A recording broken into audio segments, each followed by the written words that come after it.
Welcome to episode 1 of Don't Stand in the Fire. I'm Q. I am Menel. And this is a podcast covering the mechanics, the intricacies, the changes, and occasionally the strategies Some strats. of the MMO known as World of Warcraft. Vastly popular. The massively approaching popular. 13 million players. I hate to even say that on the box now, 13.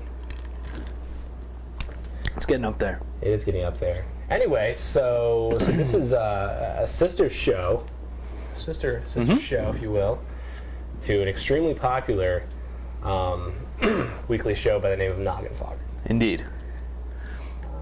Which you may or may not hear us referred to multiple times or various times or whatever. This is a more serious-faced show. Mm-hmm. Talking about some of the more important things. The nitty-gritty, as it were. Nitty-gritty, absolutely. Some things that maybe... a couple drinks later, we won't really have the profound insight to give the description warranted. Absolutely.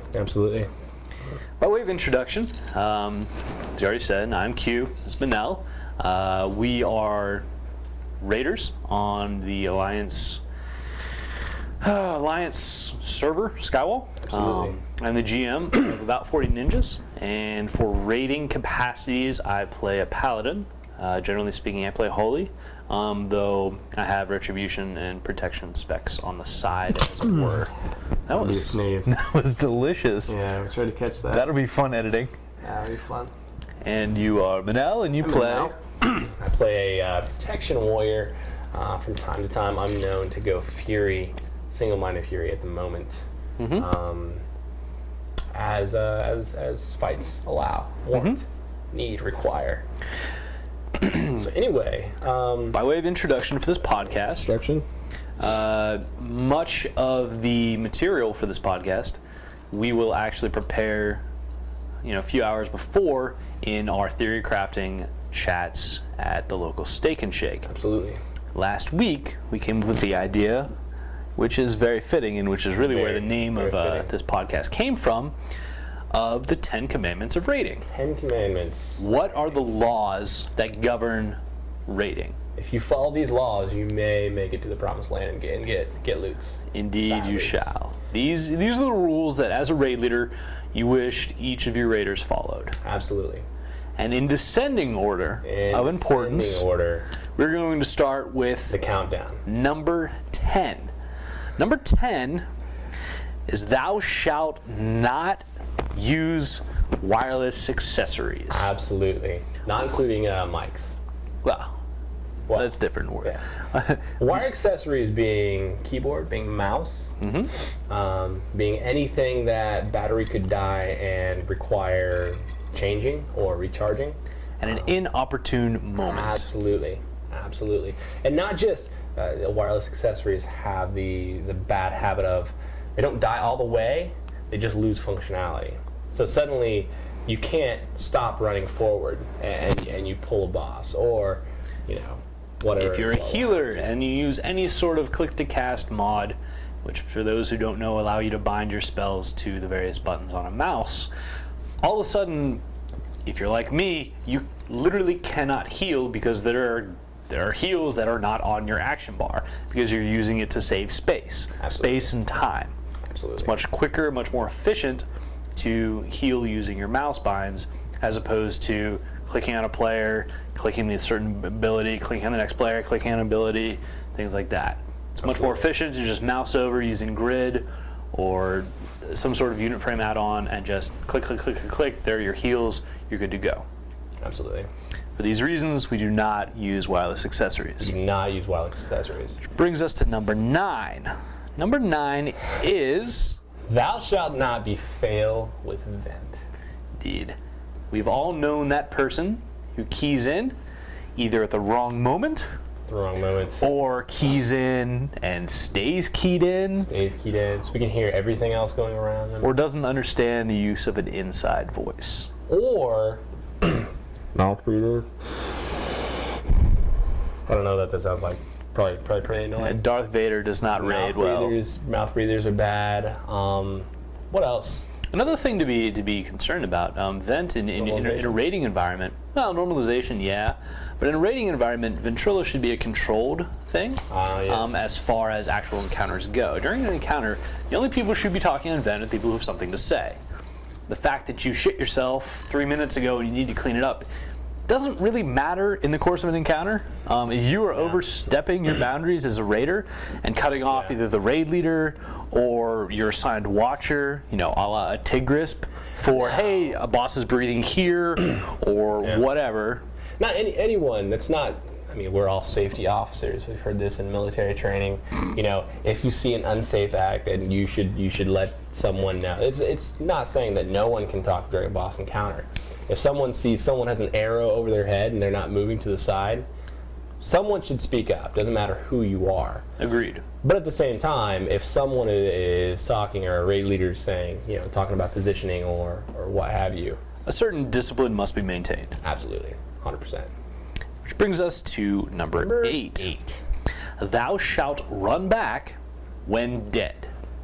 Running back when dead. That's interesting. Hey, you know what?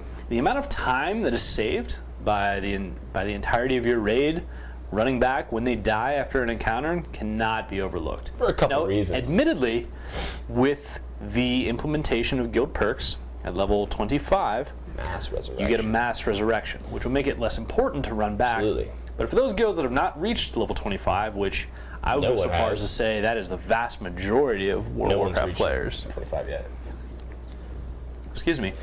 It is incredibly time consuming to have some of your raid run back and then you res them, or some of your raid runs back and pulls ads and then they die and the people who are waiting there. Yeah, it's a big to do, and plus if you're waiting to be rezzed, everybody gets back, everybody's about at full health, they can start buffing, then you get rezzed and then you're missing a buff, or you're at 25% health and you have to either eat or sit there while a healer gets spammed. Or you don't get your food buff before the pull because you don't have time. Really, it behooves you.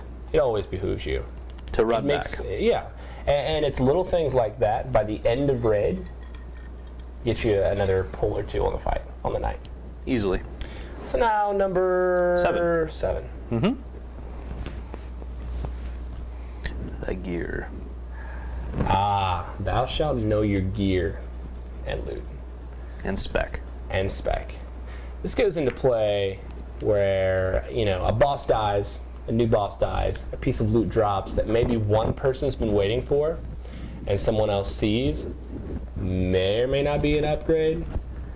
Don't really know what gear's right for them. It's always a good idea to know what itemization you're looking for, even if you don't know the loot tables. Just knowing, generally speaking, I prefer haste over crit or spirit over mastery or what have you. Yeah, you need to know your gear, and you need to know what gear is appropriate for what spec. For example, it's a courtesy thing. Well, it's a courtesy thing, and Blizzard has made it easier now with the implementation of armor mastery. Whereas back in the day, with an armor pen was in effect, warrior, plate-wearing class, best in slot pieces were leather. Yeah. Which is wrong. For those who don't know, the armor mastery is something you train, and if you're wearing your primary armor type in all slots, you get a 5% bonus to your main stat. So if you're a plate wearer and you're wearing all plate, you get a 5% bonus. Let's say you're DPS warrior, you get a 5% bonus to strength. Absolutely. Or if you're a holy pally, your base stat is going to be intellect. You get a 5% bonus to intellect. Absolutely. So it is greatly encouraged. It behooves you to wear your pieces. Indeed. Absolutely. Just because something is epic, as opposed to, let's say, a 349 or 346 blue, your 346 blue will actually be greater than your epic of your non-armor piece because you're losing that 5%. Absolutely. So that brings us to 6. Thou shalt wait for the bio. This is tied in with number 8 as far as running back when you're dead. Thou shalt wait for the bio to go AFK. There's nothing more annoying, especially in a larger scale raid, than that one person who just AFKs before a pull, or after a pull, or whatever. AFK soup. AFK nipples. AFK whatever it has to be. Wait for the bio. There will be at least one bio during a raid. Wait for that to do your business, whatever you need to do. Most legitimate AFK ever? Most legitimate AFK ever was probably AFK Earthquake. AFK Earthquake. Yeah, AFK Earthquake was pretty good. I got you. That's understandable. That was a good one. You can do that. But generally speaking, wait for the bio. You're wasting 10, maybe 25 other people's time, while you go do whatever it is that you have to do. Yeah, no, I don't remember. Doesn't matter. But wait for the bio. It's common courtesy. It's a raid efficiency. Wait for the bio. Absolutely. Brings us to 5. Thou shalt not be that guy. That guy covers a lot of bases. That guy can be the annoying person. That guy can be the person that's super high that night. I was about to say you're druggy. That guy Your can drama. be your drama. That guy can be a lot of things. For the most part, you want to always be productive in a guild environment and in a raid environment particularly. But yeah. Be productive.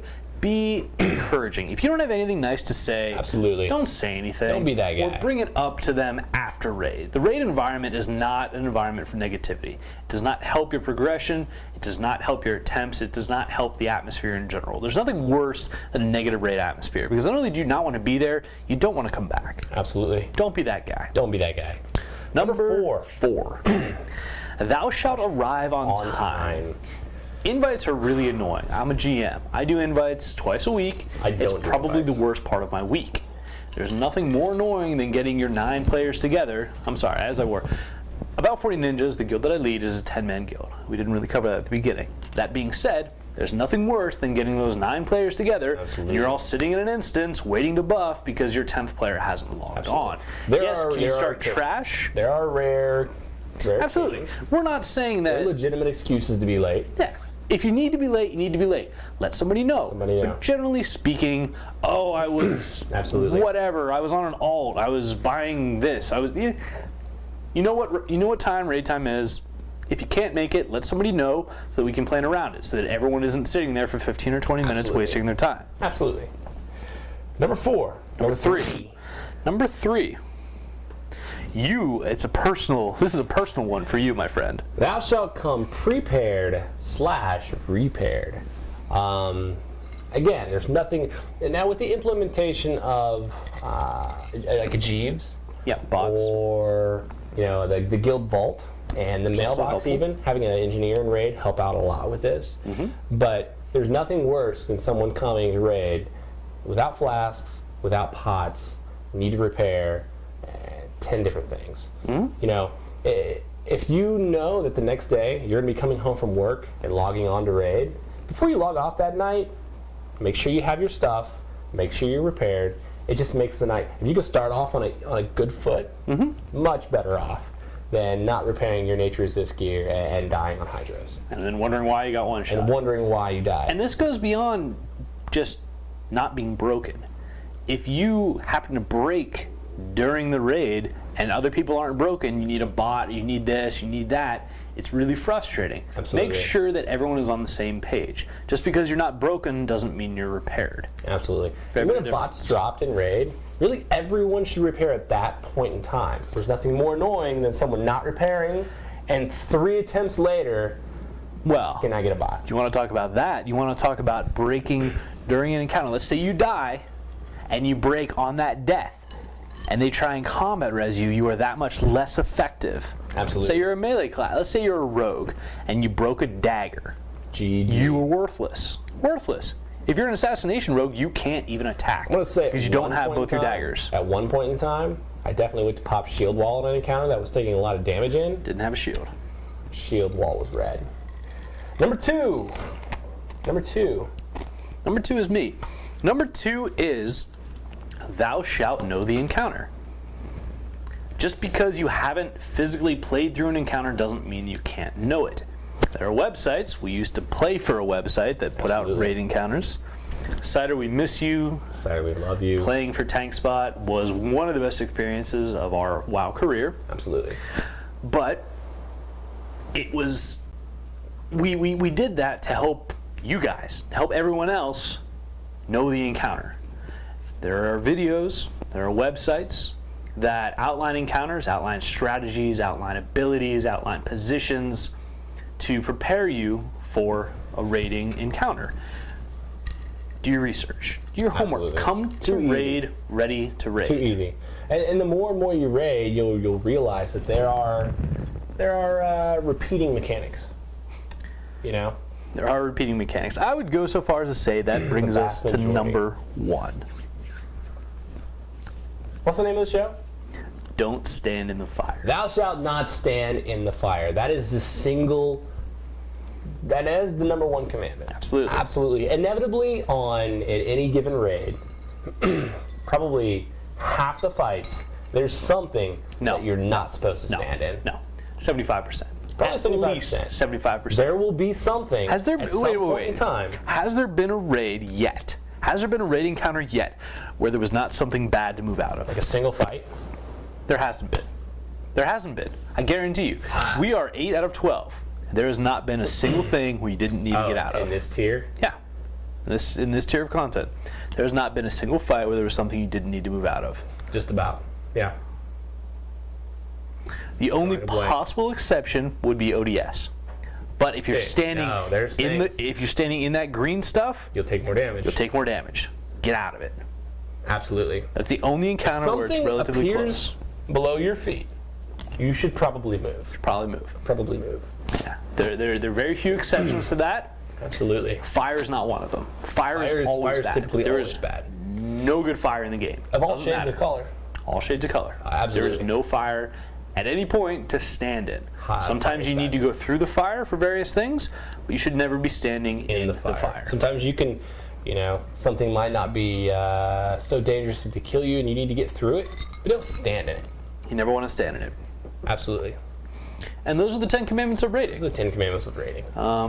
Yeah, that's really about all we If you have. follow those 10 Commandments, you'll be better off than if you don't follow those 10 Commandments. Absolutely.